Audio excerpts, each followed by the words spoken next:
Täna paneme selle kortermaja mudeli põlema ja kustutame siis selle leegi ka ära. Ja leegi kustutamise ajal kasutame tulekustutuspalli.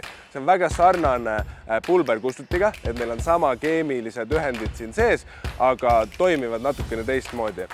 Selle ma asetan sinna siis leeki ja kui ta saavutab piisava temperatuuri, mis peaks olema umbes 70 kraadi, siis ta lõhkeb ja viskab kogu selle keemilised ühendid laiali ja see matab siis leegi ära niimoodi, et leek kustub ära.